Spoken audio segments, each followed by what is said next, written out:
ఈరోజు పూరీ జగన్నాథ క్షేత్రంలో జగన్నాథుడికి రథయాత్రను నిర్వహిస్తారు.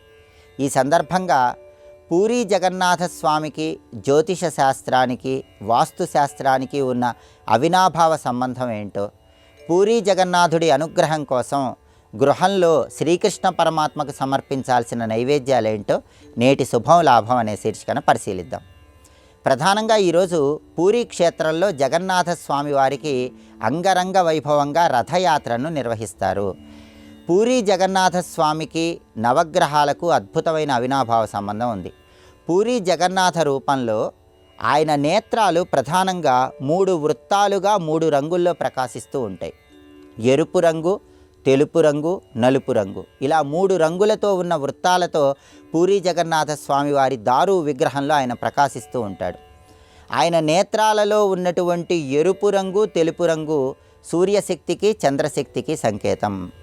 అలాగే పూరీ జగన్నాథ స్వామి వారి పెదవులు రక్తవర్ణంలో ఉంటాయి. ఆయన దారు విగ్రహంలో రక్తవర్ణంలో దర్శనమిస్తాయి. ఇది నవగ్రహాల్లో కుజశక్తికి సంకేతం. పూరీ జగన్నాథ స్వామి వారిని వామన రూపంగా భావించుకొని రథయాత్ర నిర్వహించేటప్పుడు ఆయన దగ్గర గొడుగు నీటి కుండను ఉంచుతారు. ఆయన వామన తత్వం అనేది నవగ్రహాల్లో బుధశక్తికి సంకేతం. పూరీ జగన్నాథ స్వామి వారికి పసుపు రంగు వస్త్రాలు, బంగారు ఆభరణాలు అలంకరిస్తారు కాబట్టి ఇది నవగ్రహాల్లో గురుగ్రహ శక్తికి సంకేతం. పూరీ జగన్నాథ స్వామి ప్రేమ స్వరూపుడు, అందరి మీద సమానమైన ప్రేమను ప్రదర్శిస్తూ ఉంటాడు కాబట్టి ఈ ప్రేమ శుక్రశక్తికి సంకేతం. అలాగే జగన్నాథ స్వామి వారి విగ్రహం నీలం రంగులో ప్రకాశిస్తూ ఉంటుంది. ఇది నవగ్రహాల్లో శనిశక్తికి సంకేతం. జగన్నాథ స్వామి వారి విగ్రహం అసంపూర్ణంగా ఉంటుంది. రాహుకేతువులు అసంపూర్ణంగా ఉండే గ్రహాలు కాబట్టి అసంపూర్ణంగా ఉండే పూరీ జగన్నాథ స్వామి వారి రూపం రాహుకేతువుల శక్తికి సంకేతం. ఇలా పూరీ జగన్నాథ స్వామికి నవగ్రహాలకి అవినాభావ సంబంధం ఉంది. అందుకే పూరీ క్షేత్రంలో జగన్నాథ స్వామిని దర్శించిన, రథయాత్ర దర్శించిన నవగ్రహ దోషాలన్నీ తొలగిపోతాయి. అలాగే ఈ రథయాత్రలో కూడా ఆయనకి రథయాత్ర నిర్వహించేటప్పుడు ప్రధాన ఆలయం దగ్గర నుంచి గుండీచా మందిరానికి రథాలను తీసుకుని వెళ్ళి ఆ తర్వాత మళ్ళీ 9వ రోజు తిరిగి వస్తాయి. రథాలు 9వ రోజు తిరిగి వస్తాయి అంటే అది కూడా నవగ్రహ శక్తికి సంకేతం. అందుకే పూరీ జగన్నాథుడికి నవగ్రహాలకి అద్భుతమైన అవినాభావ సంబంధం ఉంది. నవగ్రహ దోషాలు నివారింపజేసుకోవటానికి జగన్నాథ రథయాత్ర దర్శనం అద్భుతమైన ఫలితాలను కలిగింపజేస్తుంది. అలాగే వాస్తు శాస్త్రానికి పూరీ జగన్నాథుడికి కూడా అద్భుతమైన సంబంధం ఉంది.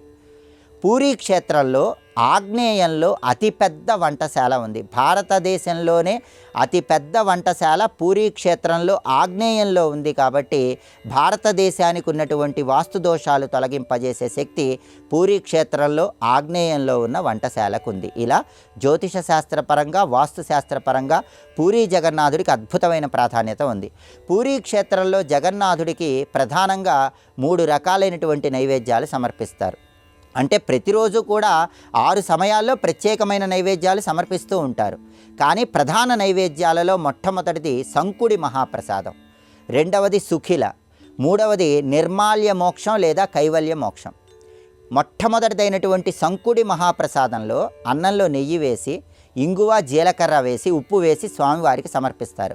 దీన్ని సంకుడి మహాప్రసాదం అంటారు. కాబట్టి ఈరోజు గృహంలో అందరూ శ్రీకృష్ణ పరమాత్మకి నెయ్యి కలిపిన అన్నంలో ఇంగువ, జీలకర్ర వేసి, ఉప్పు వేసి కృష్ణుడికి నైవేద్యంగా సమర్పించినట్లయితే పూరీ జగన్నాథుడి సంపూర్ణమైన అనుగ్రహం కలుగుతుంది. ఆ తర్వాత సుఖిల అనేటటువంటి నైవేద్యం రెండో నైవేద్యం. ఇది గట్టిగా ఉండి పాకం లేకుండా ఉండేటటువంటి పదార్థం.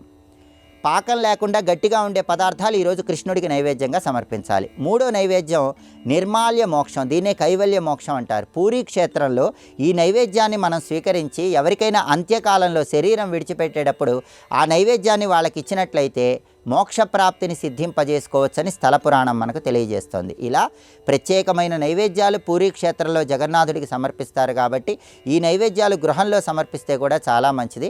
అలాగే పూరీ జగన్నాథ స్వామికి 56 రకాలైన పదార్థాలతో సమర్పించే చప్పన్న భోగ్ అనేటటువంటి నైవేద్యంలో రసగుల్లాకు ప్రత్యేకమైన ప్రాధాన్యత చెప్పడం జరిగింది. అందుకే ఈరోజు గృహంలో కృష్ణుడికి రసగుల్లా నైవేద్యంగా సమర్పించి దాన్ని ప్రసాదంగా స్వీకరించడం ద్వారా కూడా పూరీ జగన్నాథుడి సంపూర్ణమైన అనుగ్రహానికి ప్రతి ఒక్కరూ సులభంగా పాత్రలు కావచ్చు.